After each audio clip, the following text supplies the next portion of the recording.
Slowly, our society is fixing what was horrendous about it. We are educating all our children and sensitizing women about their rights. Many now are reporting domestic violence, and defilement is starting to earn men prison sentences. Many young, educated men are shunning polygamy, viewing it as an economic burden. And yet, sometimes, despite our success, I feel sad. We have lost something. Our children who went to modern schools all learned English as their first language. A few years ago, our son who went to a university in our home region to study medicine actually had to take language classes to master his own mother tongue so that he could communicate with the semi-illiterate patients. And while my extended family now boasts of many graduates, doctors, engineers, lawyers, and teachers, we have lost touch with many of them. Like us, many in our extended family have become more focused on the nuclear family. They mind their own business. They do not feel obliged to address or discipline children who are not their own children. Other things have changed too. While first cousins still know each other well, second cousins feel they are not related at all. They barely know each other. We meet at weddings, funerals, and graduations. And while my husband and I regularly send our daughter to the village where I was born to master the language and learn how to cook local food and mix with people, it's not the same. For instance,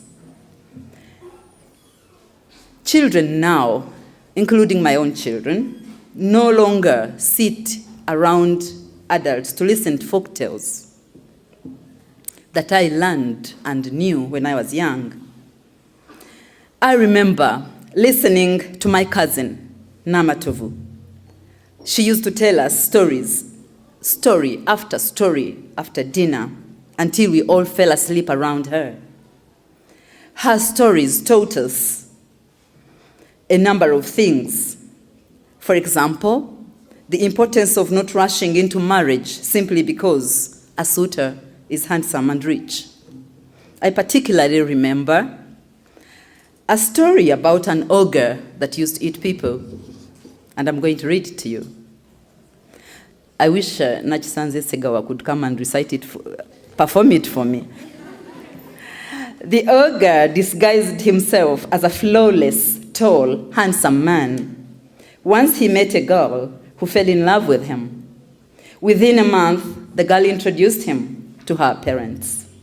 Her parents did not need a lot of convincing because he had imprisoned their ability to reason by giving them expensive gifts such as cattle and goats. He even built a modern house for them and bought them loads of clothes. The wedding preparations, which normally take about 2 years, were rushed, and a few questions were asked about his immediate family. The wedding party cost him a fortune, leaving everyone in the girls' village smacking their lips in wonder. After a year, the couple had a baby girl, but the child disappeared after her first birthday. All the searches were in vain. The child was gone and was soon forgotten. Again, the couple had a baby, and this one also disappeared after her first birthday. As before, all the searches were in vain. The third born was a boy. The mother hoped he would not suffer the same fate as her earlier babies. She went everywhere with him, strapped on her back, and could not place him down when they all went to sleep. Sometimes she would jump out of her sleep crying and looking for him, only to find him in his cot. Eventually, she decided to remain awake at night to guard her child. When the boy was 1 year old, her fears grew worse. One night, as she was keeping watch, she heard her husband get up. He picked up the baby from his cot. She sat up in bed and watched him go out of the bedroom. Standing on trembling legs, she threw a kikoi on her shoulders and followed. He walked more than 2 kilometers to caves that people in the villages always feared to enter. He went in, and she followed. In the dim light from the magical lamp, she recognized her 2 girl children and about a score other children.